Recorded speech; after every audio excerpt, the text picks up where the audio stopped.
Não importa mais quem você é, importa apenas quem você atinge.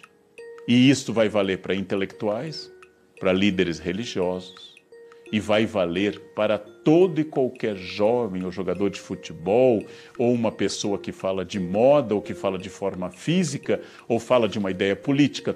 Todos temos que avançar dentro de um ambiente mascarado. Máscaras que podem esconder cinismo, de fato, podem esconder aparências, mas máscaras que obrigam que, independente da sua sinceridade ou da sua falsidade, você tem que se adaptar a um filtro, a um grande filtro chamado internet. Então aqui eu não estou discutindo se você é um hipócrita ou você é sincero. Eu não estou discutindo se você acredita no que fala e no que ouve, no que emite ou no que vê, mas que todos esses processos têm que passar através de um filtro, que é a marca atual.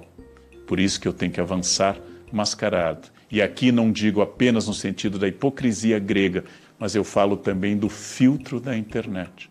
Eu tenho que aprender a gramática da internet. Olá, eu sou o Olga Mendonça, eu sou designer gráfico, designer multimídia, artista plástico, também podcaster. E hoje eu convidei meu amigo Ricardo Terto, que é escritor, autor, também é podcaster, para bater um papo sobre as relações, das redes sociais com o nosso trabalho, com a produção cultural, com a produção de conteúdo, literatura, arte e afins. Opa, e aí, Olga, beleza? E aí, mano? Beleza? Certinho, velho? Joia. Mano, eu pensei muito quando me convidaram para falar sobre essa relação de redes sociais e trabalho, eu pensei muito em você, cara. Já veio o seu nome na minha cabeça direto. Muito porque você tem uma história meio pitoresca do começo da sua vida literária. Quer dizer assim, você dependeu muito das redes sociais, né?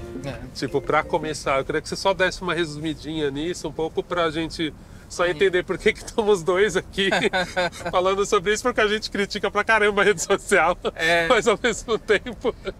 Eu comecei a escrever, né? Eu nem era desse mundo, assim, da comunicação. Eu trabalhava numa loja de fast fashion na época, era vendedor. E foi bem em 2016 ali, um dia depois da votação do impeachment da Dilma, que teve, né? Toda aqueles chuva de papel picado, não sei o quê. Eu escrevi um texto que consolidava um pouco as minhas memórias, né? Por ter crescido na periferia. Mas na época eu tinha 100 e poucos amigos. Eu achei que esse texto ia, sabe? Era aquele cara que escrevia e apagava, assim. Também era a época do textão, né? O pessoal chamava de textão. Mas esse texto acabou viralizando e eu escrevi o texto, fui trabalhar e quando eu cheguei na hora do almoço tinha milhares de notificações e pra mim, que não estava acostumado, foi um choque, né? Mas você foi muito modesto, assim, porque eu me lembro, assim, que eu te conheci através do seu texto mesmo. Eu falei, caramba, cara, esse texto me contempla muito. Porque era isso mesmo, né? Ao mesmo tempo que você se posicionava claramente como um moleque preto de periferia e tal, o que eu senti ali era assim, cara, primeira vez que eu não tenho um humor ácido, tipo John Fante, sabe? Vindo de uma matriz muito branca mesmo. Eu falei, cara, esse moleque aqui tem alguma coisa por aqui. Eu achei legal, vou seguir esse menino, vou seguir esse garoto. Pois é, cara, era uma coisa assim muito louca de exposição, né? Porque tem o que você está falando, a relevância do que você está falando e tem um formato também. Eu sou muito da oralidade. Tanto que, assim, para escrever, muitas vezes eu falo, gravo, transcrevo e depois eu arrumo um pouco do que eu falei. Porque, assim, minhas ideias vêm muito fluídas falando. Se eu escrever, parece que eu já boto a minha ideia quadrada, sabe? Entendi. Eu já deixo ela quadradinha de um jeito que depois não cabe na minha boca. Depois, quando eu falo, fica meio... Estamos aqui, boa noite. Chegou aqui o doutor. E ele fala, cara, não sou doutor de porra nenhuma, não quero falar assim e tal. Qual é essa dificuldade de encaixar a linguagem, a forma que você vai escrever, ou a forma que, ou às vezes não escrever? Como que é essa relação, né? Do formato, o formato da vez e o jeito que você vai produzir esse conteúdo? Depende muito de para onde vai, né, a coisa. Então, por exemplo, eu vou escrever um roteiro, às vezes eu tenho umas palavras gancho, assim, que eu quero trazer. Eu não escrevo tudo certinho, blá, blá, como vai ser. Porque a oralidade é uma coisa que está presente naquele texto que você leu, que é uma coisa que chama a atenção das pessoas. Eu quebrava os parágrafos de uma forma diferente, não quebrava os parágrafos de uma forma Eu quebrava os parágrafos do jeito que eu queria que a pessoa quebrasse o pensamento e não seguindo a estrutura, padrão, de norma, não sei o quê. Mas isso era uma coisa consciente. Algumas pessoas podem ter entendido que era uma limitação. Ah, lá, ele escreve assim. É a linguagem das ruas. Olha só como os negros escrevem, gente. Assim que eles escrevem. Uau! Mas não, era uma coisa consciente. A quebra de parágrafo, às vezes não respeitava a pontuação, porque eu queria projetar um tipo de som, um tipo de imagem na cabeça das pessoas através do texto. Então, quando meu primeiro livro saiu, impresso essa estrutura de parágrafos cortados e tal, no Marmitas Frias, que você fez a capa, aquilo ali causou uma outra proposta para as pessoas que leram, entendeu? Porque está impresso no livro, do que para pessoas que leram pela internet, numa tela pequena. Total.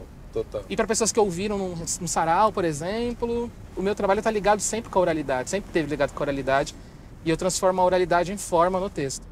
Total. Tanto que eu acho que até te dei esse feedback de um dos seus feedbacks. Até te dei esse retorno sobre uma impressão que eu tive sobre um dos seus livros, que era isso mesmo, assim, eu gosto de ler em voz alta seus textos, assim, que pra mim faz mais sentido. E aí eu ficava pensando, mas será que só porque eu sou amigo do Terto e aí eu ouço a voz dele ou não? Mas aí depois eu vou percebendo que realmente tem textos que são muito mais legais, você lê mesmo em voz alta, parece que fica mais próximo. Tem outros tipos de texto que não, né? É um outro nível de concentração até para você entender a estrutura poética, né? Eu sinto muito isso. Porque eu acho que as pessoas têm uma certa dicção. Elas só têm, às vezes, uma barreira de achar que se aquilo... tem medo de constrangimento, de passar vergonha, de alguém dar uma carteirada. Ou pior, elogiar, mas elogiar te colocando numa caixa assim... Ah, é muito bom, né? Para uma literatura periférica. Você entendeu o que eu quero dizer assim? Você já vai pro café com leite tem na hora, né? Assim... Tipo, pra categoria de vocês. Tá muito bonito demais aí como vocês fazem, né? Tipo, assim, uma sabe? Coisa na hora menor, né? Como se você tivesse uma antessala que você fica ali pra sempre, né? Eu sinto que eu sempre tô dentro e fora. Eu tô nessa antessala, sabe? Eu consigo olhar o lado de dentro, mas não consigo acessar exatamente. Mas eu consigo ver o comportamento onde eu tô. Eu também não tô fora mais, porque eu tô no jogo. Tô aqui no Café Filosófico.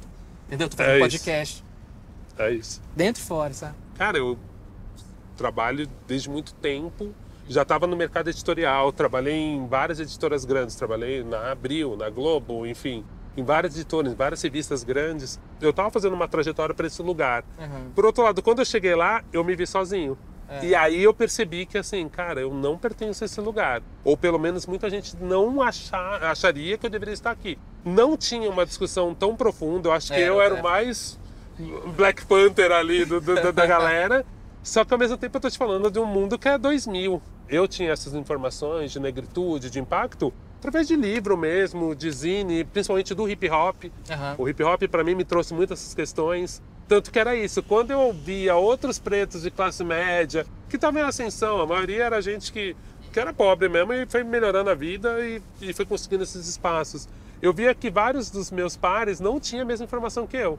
Agora, com rede social, uma molecada de 16, 17 anos já entra com uma informação que a gente teve que...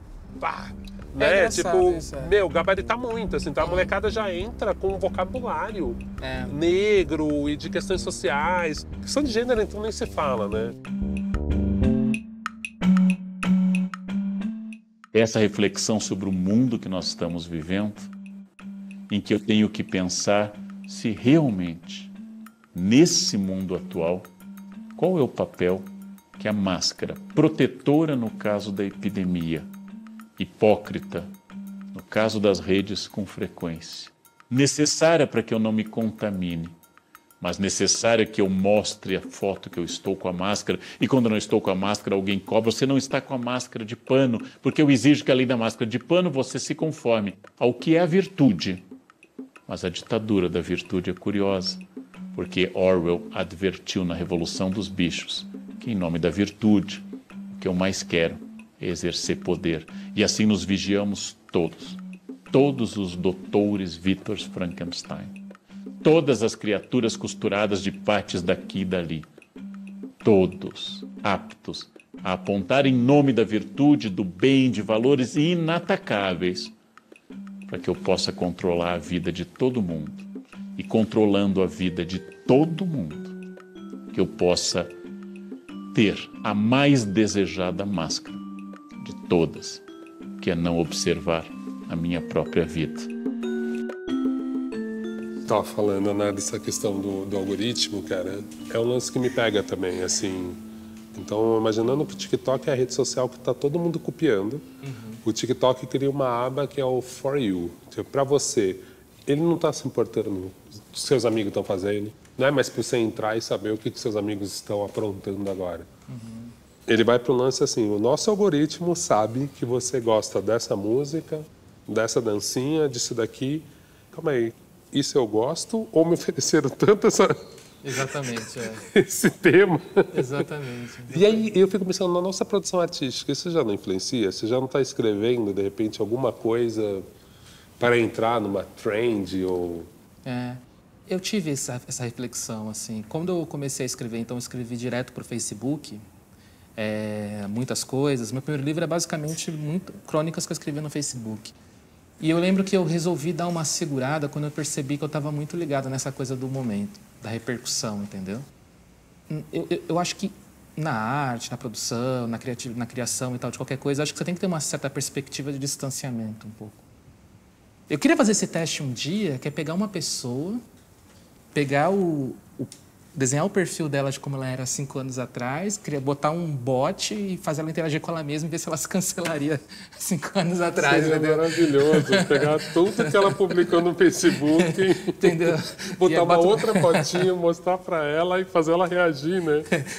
Eu acho, e depois escolhe o depoimento. O que você achou dessa pessoa? Nossa, é desagradável. Imagina, chega um momento que troca a fotinha, entra a fotinha da pessoa antiga, assim, fala, então... A pessoa que você está falando é...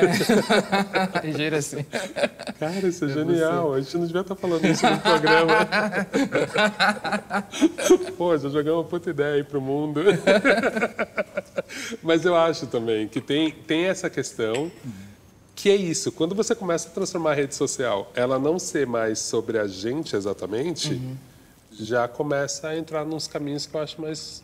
diria perigosos, mas são muito diferentes, porque sai do controle, né? Eu acho que o estranhamento e o desconforto são sensações que a gente não deveria se privar tanto, sabe, em termos como na Constituição como ser humano, assim. Mais do que eu gosto, mais do que eu gosto, mais do que eu gosto. Ah, isso aqui eu não gosto, isso aqui... Ou não é que nem eu não gosto, né? Isso aqui eu não estou acostumado. Total. Isso é interessante, né? A gente sempre fica brincando que o que você consome é uma dieta também, né? Seria só dieta cultural. E é como se a gente estivesse falando, as pessoas que só gostam de hambúrguer, eles só ofereceram hambúrguer para elas, e aí elas nunca vão comer um jiló, elas nunca vão ser expostas a um jiló. E talvez se ela comer um jiló, talvez ela goste. E aí o algoritmo te dá só o que você gosta. Exato. Só que aí é isso que eu fico meio com receio. Num primeiro momento está dando o que a gente gosta, mas será que a gente gosta disso? Tanto. Ou será que isso foi oferecido tanto que a gente passou a gostar? Né? E aí que eu volto para aquela questão. O quanto isso não influencia na nossa produção. Quando eu vi o Instagram me mandava fazer um quadradinho. E aí eu já achava bizarro uma foto ser quadrada. Eu falei, gente, foto não é quadrada. É só capa de disco é quadrada. Minha cabeça de designer muda muito para fazer uma capa de disco. E aí eu comecei lá atrás, mais de 5 anos, eu comecei a brincar com a timeline do Instagram e comecei a botar desenhos de outros formatos, juntar no Photoshop, fazer imagens gigantes. Mas quase uma pirraça, assim, de falar, cara...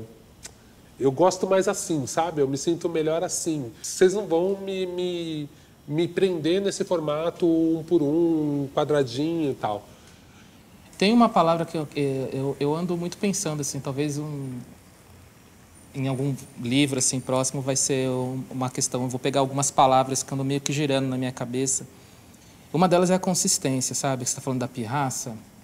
É isso, você estava antes do negócio ser a tendência, passou pela tendência, você continua naquilo e isso é uma coisa que você diz para você mesmo, é a sua estética, é seu lugar, sabe? E isso que eu fico perguntando se as pessoas estão tentando preservar isso. Ou se elas, na pressão, é isso, agora é o quadrado, então vamos de quadrado. Agora é o vídeo, então vamos de vídeo. Agora é o áudio, então vamos de áudio. Porque a gente começa a cair nesse lugar, né? Principalmente na música, a gente vê claramente isso, assim. Veja nesse novo sertanejo, é meio engraçado, assim, sabe? Quando eu vejo um clipe num sertanejo com funkeiro, eu falo, gente, mas isso é orgânico aonde, sabe? Tipo, esse cruzamento. Eu acho que do público, sim. Tem público que ouve funk e sertanejo. Mas dos próprios artistas, eu falo, gente, se encontra aqui é só puro marketing, né? Exatamente. E, ao mesmo tempo, eu acho que vem um pouco desse reflexo de métrica de rede social, né? O cara cruza assim, quem é o maior artista? Então, assim, parece muito lógico você botar, se esse artista do funk vende tanto, esse artista do sertanejo vende tanto, se a gente juntar eles dois, vai dar muito certo. Sim. E é quase um pensamento algorítmico mesmo, né? E você fala, não tem um feeling humano, né? Eu li muito o livro do Byung-Chul Han, No Enxame, né? Eu fiquei muito pensando na questão da tela, né? Dela não ter uma profundidade mesmo, de ser literalmente um espaço. Porque existe essa dimensão, né? Abstrata, mas é literalmente um espaço onde as pessoas estão disputando ali. Não cabe toda aquela informação ao mesmo tempo. Você tem que girar a tela para aparecer. Tem o seu post. Aí depois do seu post é um post sobre um podcast. Aí tem a sua opinião. Debaixo da sua opinião vai ter um outro texto sobre esse mesmo podcast. Eu tô lendo uma história, entendeu? Uma história que começa com você, depois vai para uma pessoa que você não conhece, a terceira pessoa, uma terceira pessoa que vocês dois não se conhecem, mas eu tô formando uma opinião com aquilo. Mas não você não sabe disso. É a mesma coisa que você escrever um capítulo para um livro.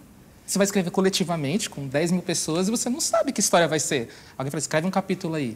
E aí você escreve... É verdade, isso é muito interessante. Quem está consumindo uma coisa muito louca. Exatamente. E aí esse livro que eu li, de 10 mil pessoas, muda a ordem, e aí você vai ler esse mesmo conteúdo, mas em ordem diferente, muda o sentido, né? Se começar por uma opinião, a minha opinião eu tenho uma opinião muito negativa sobre o podcast em si, isso influencia, claro. Porque vai partir do pato, as pessoas, vai começar assim, as pessoas estão achando ruim esse podcast. O segundo, mesmo que seja alguém elogiando, vai parecer um contraponto ao primeiro. E a gente não percebe que, na verdade, não tem nada a ver. Você está na sua casa, o outro está na casa dele. Assim, eu sou bem crítico de tecnologia, redes sociais e tal, mas é porque eu me interesso e gosto e uso bastante, né? Então, nunca fui confrontado com isso dessa forma, como durante a pandemia, que é uma coisa assim. As pessoas que puderam, né, ficar em casa e trabalhar de casa e tal, consumiu o mundo através daquela tela, né? E uma coisa é quando isso é intercalado com, digamos, a vida, né, acontecendo mesmo. Outra coisa só através da tela. E eu tive que escrever um livro durante a pandemia e eu estava tão cansado de tela que eu fiz o que você fez, assim, eu digitei. A maior parte do livro é ditada, depois eu fiz a revisão. Eu não queria, então eu fui ditando. E eu fiquei pensando, isso também foi um dos temas do livro, o tanto de informação, né? Porque na tela você tem informação de áudio e vídeo, mas a vida tem outra informação. Essa xícara não é só esse ângulo que eu estou olhando ela tem um peso. Ela tem uma relação entre eu e você, ela tem uma relação entre coisas que estariam fora desse quadro. E como uma pessoa que começou como cronista, essa relação entre as coisas acontecendo era importante para mim, eu só percebi nessa hora, porque você fica na frente de um aplicativo como o Zoom, assim, primeiro que seu comportamento já fica estranho. E segundo que esses pequenos detalhes de interação... Eu me lembro que eu escrevi um texto que eu falei assim, nossa, eu tô com saudade do motoqueiro xingando o cara do carro do churros. Porque ele baixou... Sabe, tá sentindo falta de um caos ali. Quando a gente está conversando num bar ou conversando aqui, a gente está conversando aqui, aí passa alguém, pode virar o assunto. Mas ali na internet não, é o tópico. Terminou o tópico, acabou o assunto. Tipo, fica um silêncio. E mesmo quando a gente está pesquisando, né? Tipo, sua pesquisa também ela é limitada, né? Tipo assim, putz, eu estou pesquisando, eu preciso fazer um logo e é meio anos 80, aí eu vou pesquisando aquela estética. Cara, eu sei pesquisar bem na internet, né? Eu peguei o começo do Google, né? Sim. Peguei os outros buscadores que não eram Google.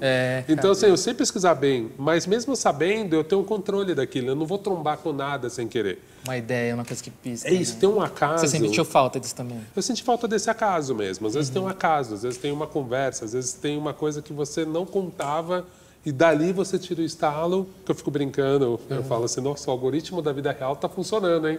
Falei desse tema, a pessoa apareceu. Olha aí, ó. Nada é melhor do que o algoritmo da vida real. Essa coisa de você, às vezes, trombar alguém que você não imaginava, ou acontecer uma situação que não tem nada a ver com aquele seu objetivo, então um pouco isso a gente não percebe. Nosso olho está olhando para várias coisas que não vão para a nossa memória clara, que vão para o nosso subconsciente. Depois, sei lá, tem teses que falam, né, que o sonho é meio nosso cérebro se livrando dessas informações.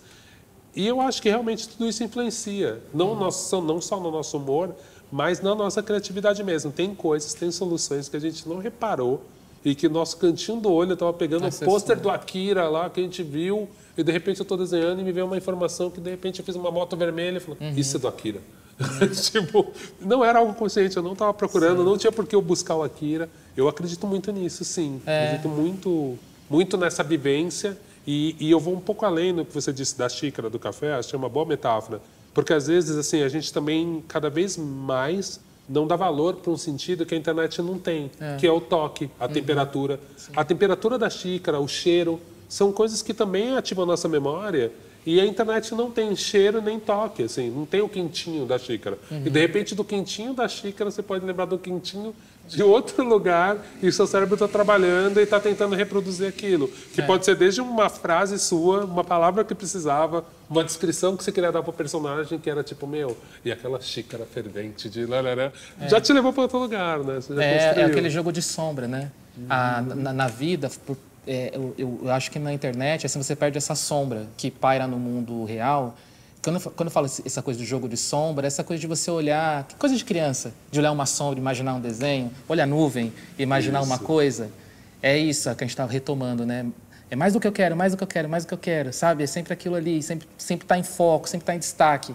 E a gente perde a sombra, né? Não tem o acaso, não tem essa criatividade de você construir porque você não tem.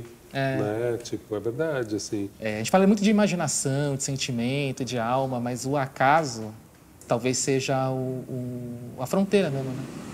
A fronteira entre humano e digital, e carne, osso e máquina, talvez seja a coisa do acaso. Verdade, né? Como a gente processa isso. É verdade. Bem, é isso, né? Como viu, a gente é bom de filosofar, já está à noite. A outra coisa que a gente não controla é o tempo. Tertô, brigadão aí você ter topado tomar esse cafezinho. Imagina. Bom demais tomar esse café no mundo físico. Sim, ótimo, né? Contigo. Muito bom, isso aqui não ser um emoji de café. Verdade. Não é NFT de café. Não é a NFT gente de tomou café, um café de verdade. fundível. Valeu, viu, cara? Vamos nessa aí. Vamos nessa. Tem um monte de coisa para fazer ainda. Valeu. Eu tenho que dizer, talvez, ao viciado que a vida sem vício é mais livre. Mas a vida sem vício não está na memória dele, apenas está a dependência química e psíquica do vício. Eu tenho que dizer a alguém que pode superar os picos da droga na qual se viciou por uma existência, como diria Fernando Pessoa, morna, calma, mais tranquila. Eu tenho que dizer a alguém que se quer conhecer o outro mundo, principalmente jovens, que há outras maneiras de eu dirigir a minha libido. Não necessariamente para as redes. Eu tenho que dizer que os encontros reais podem ter uma graça mais dinâmica, ainda que desafiadora, e muitas vezes arranhando o meu narciso. Eu posso dizer que é possível que eu não precise comunicar tudo o que eu sou no exato instante que eu descubro, nem fotografar tudo o que eu percebo no exato momento que eu olho. Mas como enfrentar se eu olho o relatório dos sites que eu tenho e os analytics dizem que o seu vídeo bombou mais que na semana passada, que seu vídeo foi mais visto que aquele outro vídeo, e imediatamente minha mente estratégica pensa, bom, se explorou esse tema, naturalmente esse é um tema que tem mais apelo ao público e eu quero me comunicar com esse público. E quando eu olho esses analytics gerados automaticamente pelo sistema, através de algoritmos, eu também estou sendo criado. E eu passo de ser humano feito de pai e mãe para ser humano feito pela eletricidade e pelas máquinas. E eu deixo de ser uma pessoa com idiosincrasias, altos e baixos, opiniões, algumas não tão simpáticas, e passo a ser aquele cadáver costurado, ativado eletricamente.